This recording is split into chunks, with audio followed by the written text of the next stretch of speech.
Did you know that learning how to draw can unlock unexpected benefits?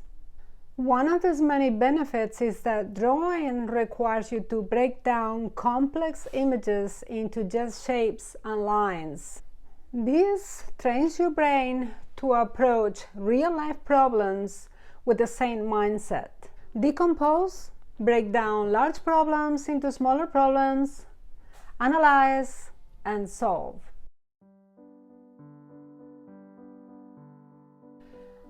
A few weeks ago, I posted a drawing video in which I show you how to get the proportions right in your drawings. In this video, I am going to show you how to transfer this drawing into my good paper, step by step, so you can take advantage of it and use it in your next drawing. The first thing that I do is I get a little bit of coffee, just like this, to tint the paper because I wanted to have a little bit of a vintage effect, and this is the reason why I have a really thick paper that is actually made for mixed media, soft or vellum surface.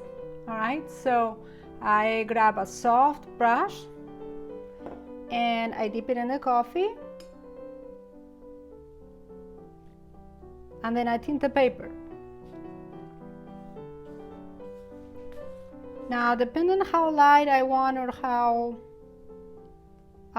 dark, I will go more or less. This is a pretty light coffee, so the tint is not very much. And this is the reason why you want heavy paper, because you couldn't do that in a soft paper. If you were lightweight or very fine paper, then the paper will buckle. And I want some passages to be completely smooth, and if the paper is rough, then you're gonna see a lot of little holes and texture effects, and that could drive you crazy. And this is the reason why I don't like it. The next thing that I'm going to do is going to be spread out some of this general charcoal powder on the paper to give it a nice medium gray. This is my favorite part because I feel like I'm cooking and seasoning. I'm really seasoning the paper. Oops, I got way too much there. Then I am going to get the brush. This is a fan brush, and just spread it around like so. I'm gonna soften it a little bit with this. I like to use circular motions. This is the equivalent of tinting the canvas when you are painting and you're either given a coat of raw sienna, burnt sienna, an earth tone, or even gray value. This is the same thing. Instead of marking your territory, that way your lights do not show that light and your darks don't show that dark.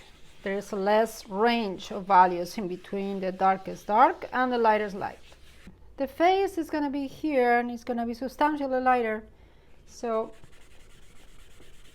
I'm just going to take a little bit more. The lightest lights, the lightest values of the face anyway, will be lifted up with the eraser.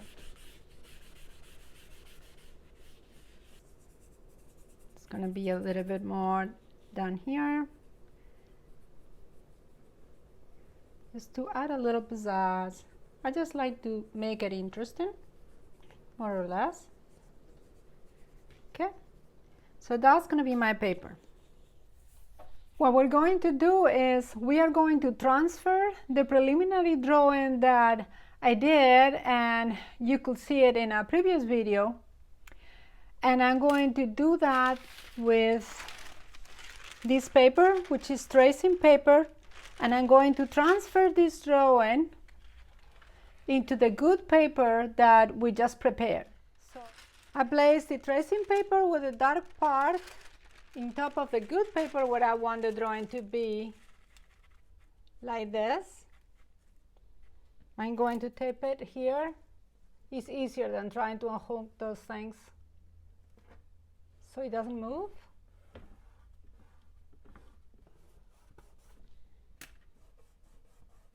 The next thing I do is I place my good drawing where I want it to be in the paper. I get some tape. If you haven't watched the video, I really suggest that you do the video that I did when I draw this girl, because I show you how to get the proportions right, and it's a really good video. It will be helpful. It's a good idea to have the original photo too side by side, because you can see, the more you look at it, you can see different things. So I'm looking at this and I could make a little bit of an adjustment toward this eye. The lip should come a little bit further down and so forth. So as I'm working on the tracing, I may make a little adjustment if I look at the photo itself as well.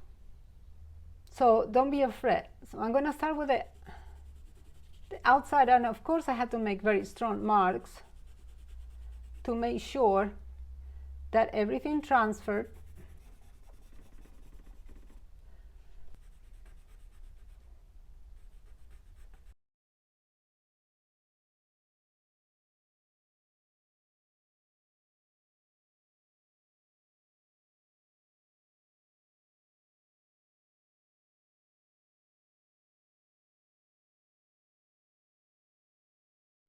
All right, so now I'm going to leave this drawing and the tracing paper and see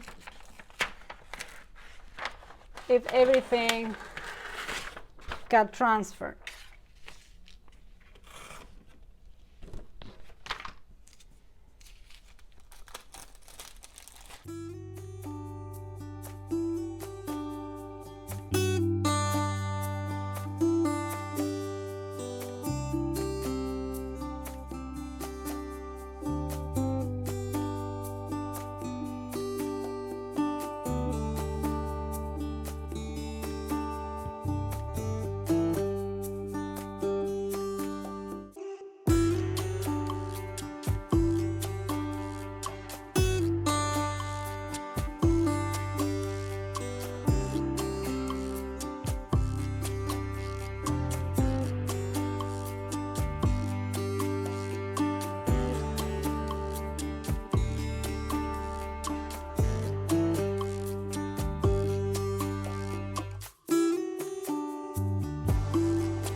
I keep working with my nitron stick to define the dark light pattern. I like this charcoal a lot because it's not messy.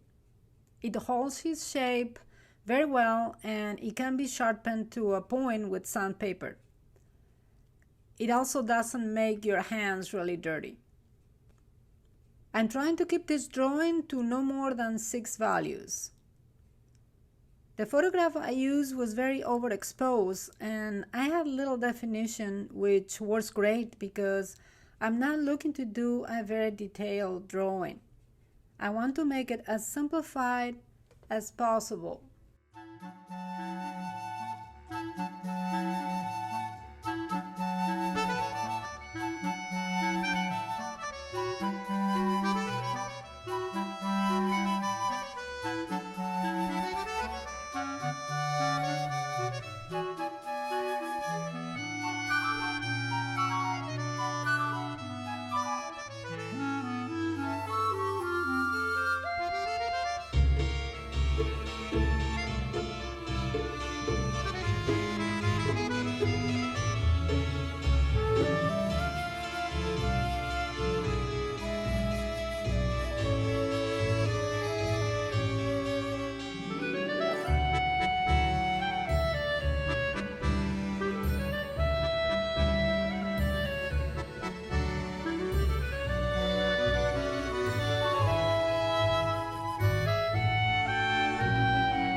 At this point, I have finished my first layer.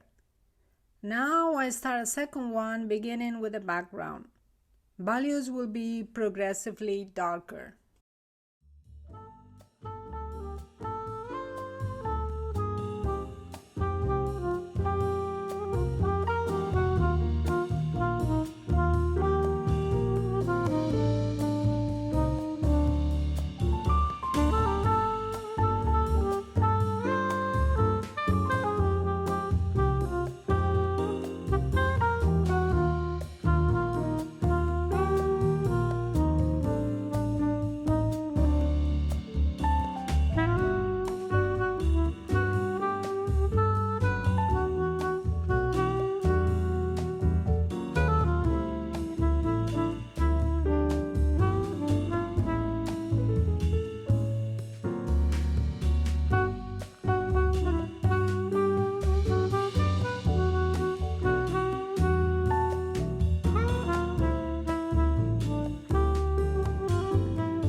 I'm going to be reading you a passage from Robert Henry's book, The Art Spirit.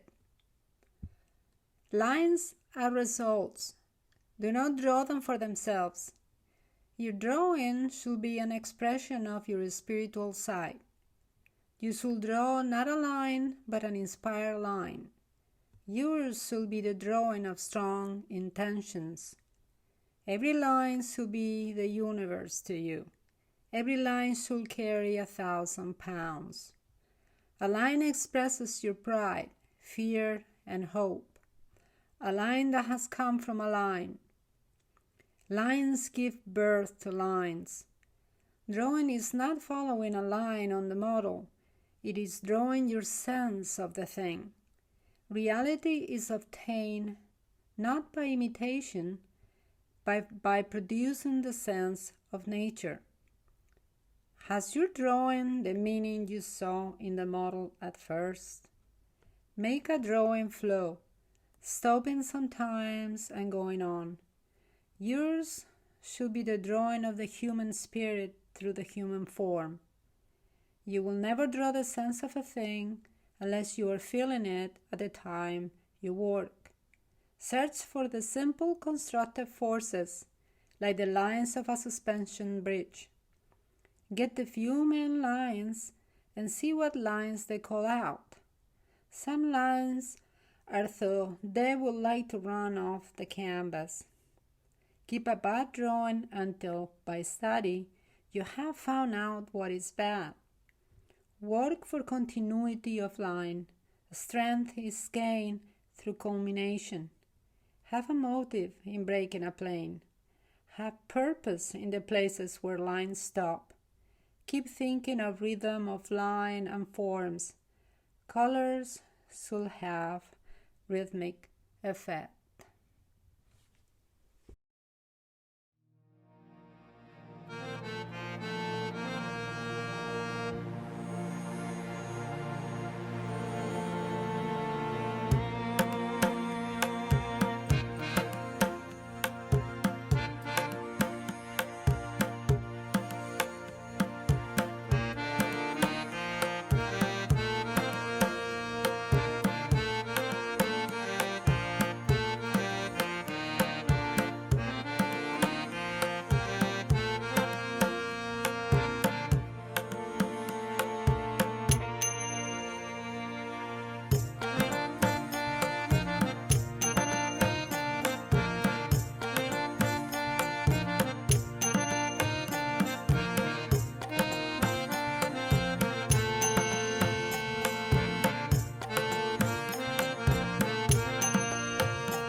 There are many psychological benefits of drawing.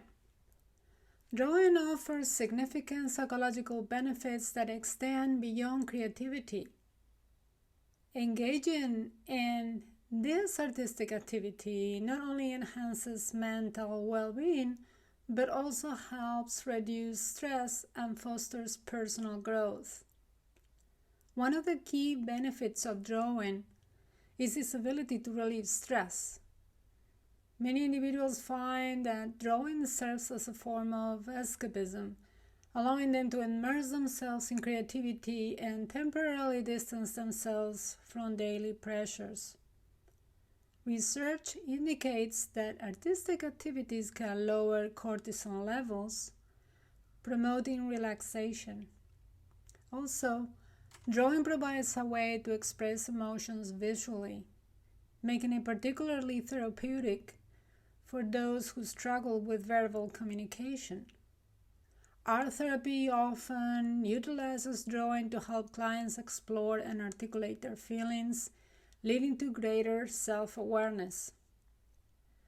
Drawing also encourages mindfulness by fostering a state of presence and focus. As individuals concentrate on their work, they can quiet, raise thoughts, promoting a sense of peace.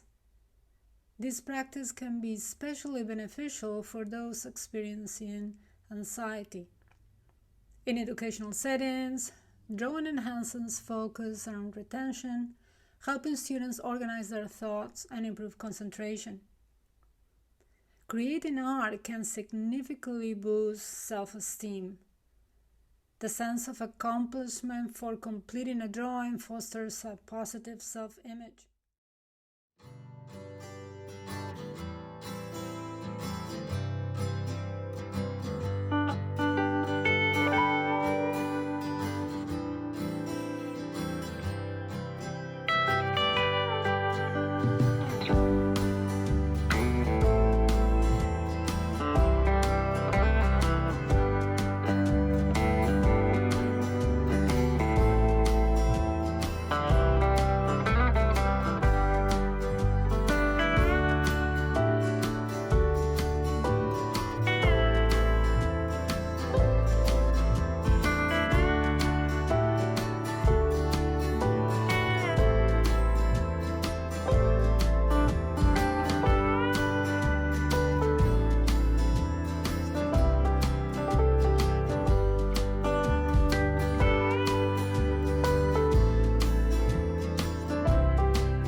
It's important to remember that we must cultivate patience when engaging in any artistic pursuit, and it's especially necessary in drawing. We must have a vision first and be willing to spend as long as necessary to work out our composition till we are absolutely pleased with it. We must trust the process.